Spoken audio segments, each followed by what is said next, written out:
नमस्कार। प्रस्तुत है मालती जोशी जी की लिखी कहानी संदेह की सुई। छत्तीसगढ़ एक्सप्रेस हस्बे मालूम 2 घंटे लेट ही पहुंची थी। गाड़ी रुकते ही प्रतीक्षारत यात्रियों का बेसब्र रेला मधुमक्खियों के झुंड की तरह डिब्बे पर टूट पड़ा।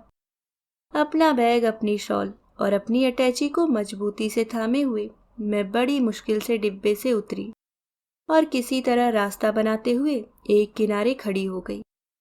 इस रस्साकशी में मुझे इतनी ठंड में भी पसीना छूट गया। भीड़ से थोड़ा हटकर अब मुझे इनकी प्रतीक्षा करनी थी।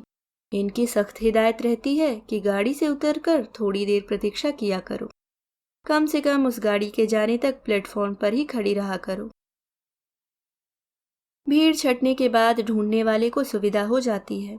रात के समय तो यह और भी जरूरी है। आंटी, चलना नहीं है?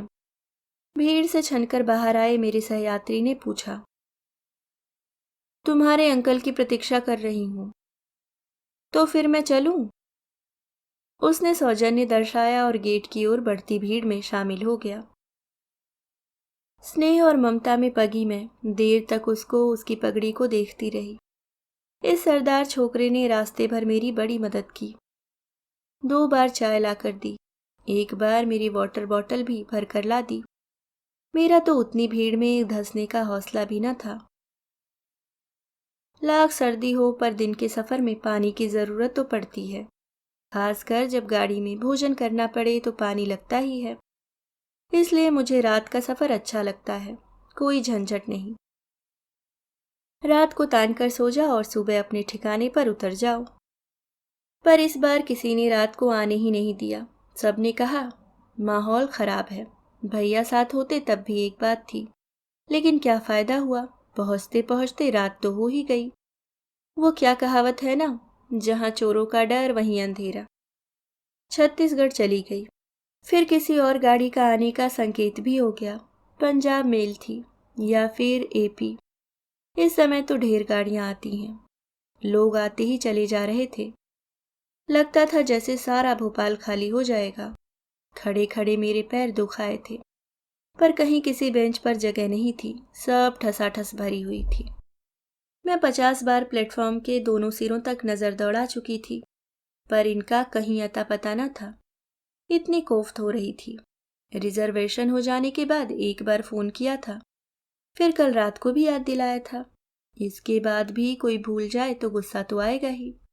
दिन का समय होता तो अब तक मैं घर पहुंच गई होती, पर रात में हिम्मत नहीं पड़ रही थी। भीड़ थी कि चली ही आ रही थी। जिसे जहां जगह मिली फैल कर बैठ गया था।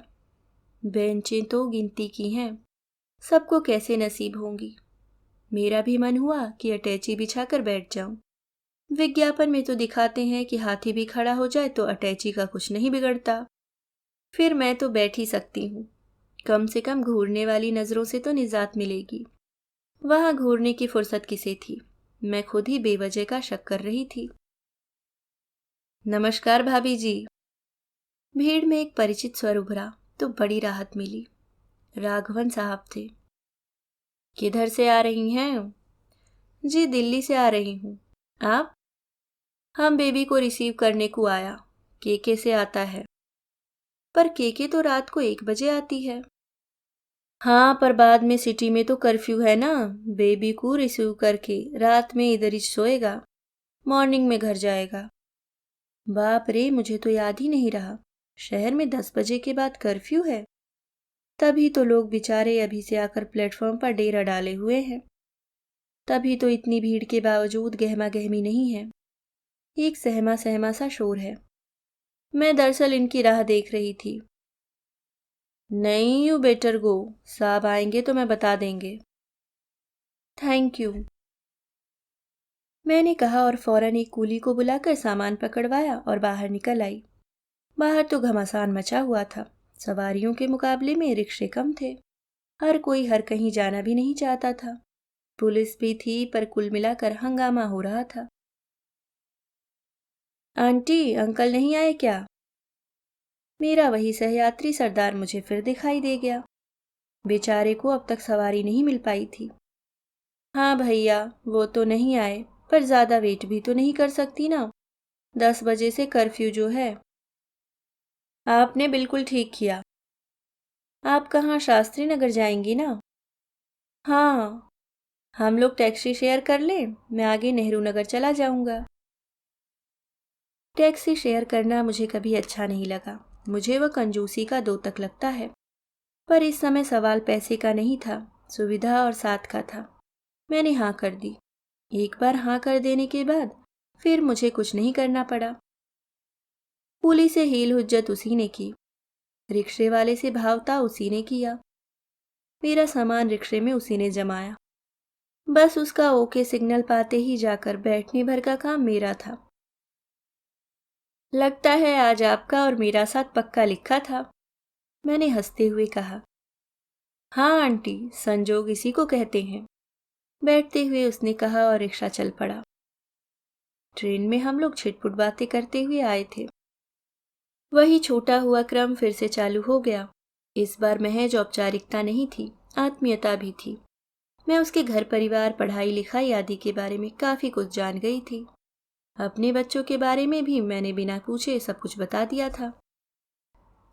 बातों में हम इतने मशगूल हो गए थे कि ड्राइवर ने याद न दिलाया होता तो सीधे नेहरू नगर ही पहुंच जाते। शास्त्री नगर पहुंचने के बाद बातों का क्रम टूटा। ड्राइवर को अता पता जो बताना था। टैक्सी रुकते ही वह तत्परता से उतरा और मेरा सामान गेट पर रखाया। तब तक मैंने टैक्सी वाले को पूरे पैसे दे दिए थे। ये क्या आंटी, टैक्सी शेयर करने की बात हुई थी ना? बड़ों से बहस नहीं करते, मैंने डांट लगाई और फिर हंसकर कहा। शेयर ही तो कर रहे हैं, मैंने तुम्हारे पैसे दिए, तुमने मेरा साथ दिया, जो कि ज्यादा जरूरी है। मैंने ड्राइवर की ओर कनखियों से देखा। वह मुस्कुरा दिया और वापस बैठ गया। अच्छा आंटी, गुड नाइट। अब तो घर देख लिया है ना, आते रहना, मैंने कहा और टैक्सी चलने तक खड़ी रही। जैसे ही टैक्सी मोड़ पर नजरों से ओझल हुई, मेरे मन में दबा गुस्सा फिर सिर उठाने लगा। फाटक खोलते समय मैंने लड़ने का मूड बना लिया था। फाटक खड़कते ही ऊपर की खिड़की खुली और गुप्ता जी की मीनू चिल्लाई। हाय आंटी, आप अकेली आई हैं? पप्पू भैया तो कब से आपको लेने गए हुए हैं। क्यों, पप्पू भैया क्यों गए हैं? अंकल को क्या हो गया? उन्हें पैर में मोच आ गई है। सुबह ऑफिस के लिए स्कूटर स्टार्ट कर रहे थे ना, तब झटका खा गया। कहाँ का गुस्सा और कहाँ की लड़ाई, उल्टे फिक्र और हो गई। दरवाजा खुला ही था। चिंतातुर मन से भीतर घुसी तो ये सामने ही नजर आ गए। स्टूल पर पैर टिकाए बैठे हुए थे। अगल बगल आयोडेक्स की शीशी, hot water bottle, crab bandage, सारा सरंजाम पड़ा हुआ था। बैठे बिठाए ये क्या कर लिया? कुछ नहीं हुआ, इतना बुरा मुंह बनाने की जरूरत नहीं है। पर यह बताओ, अकेली क्यों आई हो? पप्पू कहाँ गया? अब मुझे क्या मालूम। ही इज मोस्ट अनरिस्पॉन्सिबल बॉय, इतना सा काम भी ढंग से ना कर सका। अब पराए लड़के पर अपना वशी क्या है, वैसे भी गाड़ी लेट थी। बोर होकर इधर उधर निकल गया होगा। अब समय से घर आ जाए तो ठीक है, नहीं तो उसके माँ बाप और चिंता करेंगे। माहौल इतना खराब चल रहा है। तभी मीनू आकर चाय दे गई। उसने शायद इनकी बात सुन ली थी। बोली, अंकल, पप्पू भैया आ गए हैं। वे 2 नंबर प्लेटफॉर्म पर खड़े हुए थे। उन्हें पता ही नहीं था कि गाड़ी 1 नंबर पर आती है। घर तो आ गया है ना, इन्होंने कहा और विषय वहीं समाप्त कर दिया। वैसे हम दोनों समझ गए थे कि पप्पू जी अपने माँ बाप को बेवकूफ बना रहे हैं। वैसे तुम्हें पद्मश्री देनी चाहिए, चाय पीते हुए इन्होंने कहा। इतनी दूर अकेली आई हो, वह भी रात में। वैसे मैं अकेली नहीं थी, एक सरदार जी मिल गए थे। आगरा से साथ हो गया था। क्या बात है? इन्होंने ऐसे नाटकीय अंदाज में कहा कि मैं तिलमिला गई। कैसी बातें करते हैं, बेचारा इतना सा तो था। अपने प्रशांत से भी छोटा रहा होगा। बेचारा आंटी आंटी कहे जा रहा था। तुम एक सरदार लड़के के साथ आई हो, तब तो पद्मश्री से नहीं चलेगा, तुम्हें परमवीर चक्र देना पड़ेगा। क्या फालतू की बात कर रहे हैं? ये फालतू की बात है। मैडम, आपको मोहिनी की शादी का किस्सा याद है ना? इन्हीं सरदार जी के कारण मेरे 100-200 रुपए का खून हो गया था। आप बड़ी आसानी से भूल सकती हैं, पर मैं कैसे भूल जाऊं? मेरी तो पसीने की कमाई थी। हाँ, बाकी सारी दुनिया जैसे हराम की कमाई खाती है। एक आप ही ईमानदार हो। मैंने उठते हुए कहा। थोड़ा फ्रेश हो लेती हूँ, फिर खाने का देखती हूँ। खाने की चिंता मत कीजिए, इन्होंने कहा। खाना भगवान दीन बनाकर गया है। आप तो इत्मीनान से फ्रेश हो लीजिए। मैंने मन ही मन इन्हें धन्यवाद दिया। सफर से लौटते ही चूल्हे में सर खपाने की जरा भी इच्छा नहीं थी। अब तो खाने का नाम सुनकर भूख भी लग आई थी। मैंने भीतर आकर जल्दी से एक भगोना पानी गैस पर चढ़ा दिया। लाख सर्दी हो, पर सफर के बाद नहाने का मन हो ही जाता है। उतनी ठंड में गैस की आंच भी इतनी अच्छी लग रही थी कि मैं वहीं खड़ी हो गई। उस हल्की नीली लौ को देखते हुए मेरे मन में 7-8 साल पुरानी घटना घूम गई। मोहिनी की, मेरी छोटी बहन की शादी थी। यूं तो जाना सबका ही जरूरी था, पर प्रशांत पीईटी की तैयारी कर रहा था और पूनम का पार्ट 1 का एक पेपर बाकी था। यूं तो इतनी गर्मी में मेरा भी निकलने का मन नहीं था, पर मजबूरी थी। बस स्टैंड पर पहुंचे तो भीड़ देखकर मैं कांप गई। एक तो छुट्टियां, दूसरे शादियां। कहीं तिल धरने की जगह नहीं थी। हर खिड़की के सामने लंबा क्यू था। इंदौर की 3 खिड़कियां थी। तीनों बंद और लाइनें थीं कि हनुमान जी की पूछ हुई जा रही थी। मैं महिलाओं की कतार में खड़ी थी, पर वहां तो धक्कापेल सबसे ज्यादा थी। मेरी समझ में नहीं आ रहा था कि मैं अपना पर्स संभालूं, गले की चेन का ध्यान रखूं कि अटैची देखूं। इन पर इतना ताव आ रहा था। मजे से दूर खड़े तमाशा देख रहे थे, यह नहीं कि अटैची ही ले ले। खड़े खड़े जब आधा घंटा हो गया तो मैंने तय कर लिया कि और 10-15 मिनट प्रतीक्षा करेंगे, नहीं तो लौट जाएंगे। एक फोन खटका देंगे कि तबीयत ठीक नहीं है। सबको निराशा तो होगी, पर तभी मेरी दृष्टि सामने गई। श्रीमान जी नदारद थे। यहाँ हम पसीने में नहा रहे थे और जनाब तफरीह फरमा रहे थे। पता नहीं वहां खड़े खड़े मैंने इन्हें कितना तो कोसा होगा। तभी ये पता नहीं कहाँ से नमूदार हुए और अटैची उठाते हुए बोले, चलो। कहाँ? चलो तो। मैं तो तैयार ही थी। वे सीधे घर भी ले जाते तो मुझे उज्र न था, पर इन्होंने ले जाकर मुझे वीडियो बस में बिठा दिया। जी खुश हो गया। टिकट तो बहुत होता है ना इसका। अब जो भी है, इन्होंने बेफिक्री से कहा। मैं इत्मीनान से बैठ गई। जानती थी प्राइवेट बस है, सवारियां पूरी कर लेने के बाद ही चलेगी। अब जब भी चले मुझे तो बैठने का मौका मिल गया था, यही खुशी थी। खड़े खड़े पांव जम गए थे। शादियों का सीजन था, बस भरने में समय नहीं लगा। फिर उन लोगों ने सीटों के बीच में मूढ़ों की एक कतार भी डाल ली। वह भी 10 मिनट में भर गई। कैबिन तक में लोग ठुस गए। ड्योढ़ा किराया देकर भी लोग इतनी असुविधाएं झेल रहे थे। मुझे कैसा तो लगा, पर हर एक को जरूरी जाना था। बस में चढ़ गए थे, यही सबसे बड़ी सुविधा थी।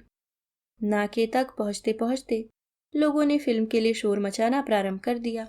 मुझे तो बस वाली फिल्में कभी अच्छी नहीं लगी। न इनमें साउंड ठीक होता है, न स्क्रीन साफ होता है। पूरे वक्त पर्दे पर तस्वीरें डोलती सी नजर आती हैं। पिक्चर शुरू हुई। शायद अंगूर थी, देखी हुई थी, पर इस पिक्चर को तो मैं कई कई बार देख सकती थी। खुशी की बात तो यह कि आवाज भी साफ थी और तस्वीर भी। मैंने कहा चलो पैसे वसूल हो गए। जरा आराम से टिक कर बैठी तो पास में नजर गई। मेरे तो होश फाख्ता हो गए। बगल वाले मूढ़े पर 18-20 साल का एक सरदार छोकरा बैठा हुआ था। उन दिनों पंजाब की खबरें बड़ी सुर्खियों में थी। वहां आतंकवादी उधम मचाए हुए थे। इनमें से अधिकांश किशोर वय के लड़के ही थे। पिस्तौल तो जैसे इनके लिए खिलौना थी। इंसान को वे मच्छरों की तरह मसल देते थे। वैसे भी उन दिनों सब लोग सरदारों से खौफ ही खाते थे। बूढ़े सरदार तो फिर भी मुझे ममता की मूर्ति लगते थे, पर लड़कों से बड़ा डर लग रहा था।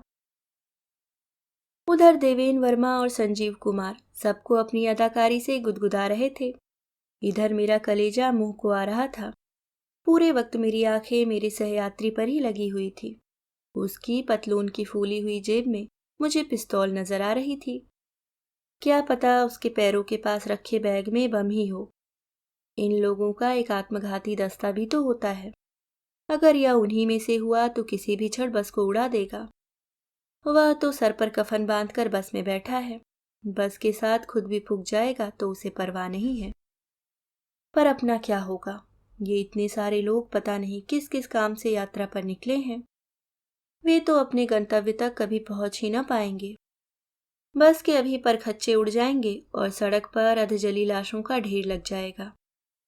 लुटेरों की बनाएगी। डॉक्टर तो बाद में आएंगे, पुलिस तो और भी देर से पहुंचेगी। ये लूट खसोट वाले आकर मुर्दों की तलाशी ले लेंगे। सच, इंसानियत तो कहीं रही ही नहीं अब। मृत्यु को इतनी पास देखकर मन पता नहीं कैसा हो गया। बड़ी सुघड़ता से गृहस्थी चलाकर मैंने अपने लिए 4 चीजें बनवाई थी। पीहर वालों पर रौब डालने के लिए सबकी सब साथ रख ली थी। शादी ब्याह में ही तो ससुराल की औकात परखी जाती है। पर अब तो वह किसी काम की ही नहीं रही। अगर ये चीजें घर पर छोड़ आती तो कम से कम बच्चों के काम तो आती। उनके लिए तो मैंने छल्ला भी नहीं छोड़ा। बच्चों की याद आते ही मुझे तो रोना आ गया। कल प्रशांत कचौड़ियों की फरमाइश कर रहा था तो मैंने झिड़क दिया। कहा था लौटकर बना दूंगी। अब बना लो, कैसे बनाती हो। पूनम की सहेली की शादी है परसों। वह मेरी पोचमपल्ली मांग रही थी। उसे भी मैंने टरका दिया। इतनी महंगी साड़ियां कोई रोज खरीदता है। मैं तो उन्हें इतना सहेज कर रखती हूँ। ये महारानी जब भी पहनेंगी लथेड़ कर ले आएंगी। पर अब लग रहा है बच्ची की खुशी से क्या साड़ी ज्यादा भारी थी। साड़ी से याद आया, लॉन्ड्री में 4 साड़ियां पड़ी हैं, पर बिना रसीद के तो बच्चे उठा भी ना पाएंगे। इस शादी के लिए इन्होंने सफारी सिलवाया था। जैसे कि दर्जियों की आदत होती है, वह समय पर सिल ही नहीं पाया। वह भी दुकान में पड़ा रह जाएगा। पड़ोसी नाम काटने का सरौता ले गई है। बिना मांगे वह लौटाएगी भी नहीं। मंजू प्रशांत का स्वेटर नमूना डालने के लिए ले गई है। मिसेस अग्रवाल धर्मयुग के 4 अंक ले गई हैं। मुझे पता नहीं कितनी कितनी बातें याद आने लगी। आष्ठा पहुंचने तक तो लगा कि मेरा दिमाग चटक ही जाएगा। आष्ठा पर जैसे ही बस रुकी, मैं अटैची लेकर खड़ी हो गई। अटैचियों और मूढ़ों के बीच से रास्ता बनाती हुई नीचे उतर आई। ये मेरे पीछे ही थे। बराबर कुछ फुसफुसा रहे थे। नीचे उतरने के बाद इन्होंने जरा साफ शब्दों में कहा कि इस तरह अटैची छाती से लगाकर घूमोगी तो चोर उचक्कों को अपने आप ही न्योता दोगी। इतने लोगों का सामान गाड़ी में पड़ा है कि नहीं? मैं दोबारा इस गाड़ी में नहीं चढ़ूंगी। मुझे अपना हार्ट फेल नहीं करवाना है। मतलब? मैंने मतलब बता दिया तो ये एकदम भड़क गए। पहले तो खूब खरी खोटी सुनाई, फिर पुचकार कर मनाना भी चाहा, पर मैं अपनी जिद पर अड़ी रही। मुझे विश्वास हो गया था कि मुझे दोबारा अगर उस मानसिक यंत्रणा से गुजरना पड़ा तो इंदौर पहुंचने तक मैं पागल हो जाऊंगी। बस वाला हमारे लिए कितनी देर तक रुकता और क्यों रुकता, उसके लिए सवारियों की कमी नहीं थी। उसके लिए तो यह फायदे का सौदा था। मुश्किल तो हमें पेश आई थी। वहां से इंदौर के लिए बस मिलना मुश्किल हो गया था। टैक्सी भी सब भरी हुई आ रही थी। आखिर मुश्किल तमाम किन्हीं उस्मान भाई की टैक्सी में रात को 12 बजे गिरते पड़ते इंदौर पहुंचे थे। ये पूरे रास्ते मुझे कोसते रहे। बैठे बिठाए 100-150 रुपयों का खून हो गया। अगर टैक्सी अफोर्ड करने लायक होते तो बस में बैठते ही क्यों, पहले से ही ना कर लेते। अब सब याद आ रहा है तो अपने बचपने पर हंसी भी आ रही है और शर्म भी। पर उस दिन पता नहीं कैसा भूत सा सवार हो गया था। तुम क्या करने लग गई भई? रात के 11 बजने को हैं। ये लंगड़ाते हुए भीतर आए, फिर पानी के भगोने को देखकर बोले, आज क्या पूरी कॉलोनी को चाय पिलाने का इरादा है? मैंने देखा पानी एकदम खौल रहा था। झेप कर मैंने गैस बंद की और कहा, मोहिनी की शादी वाला किस्सा याद कर रही थी। कितनी अजीब बात है ना, कभी कोई अपना लगता है, कभी कोई। यह सब हमारे मन का फितूर है। यह जो हमारा मन है ना, बड़ा शरारती है। भीतर बैठा बैठा खुरापात करता रहता है। संदेह की सुई को कभी इधर कभी उधर घुमाता रहता है। मेरे पागलपन की इन्होंने कितनी सही व्याख्या की थी। दोस्तों, ये थी कहानी संदेह की सुई।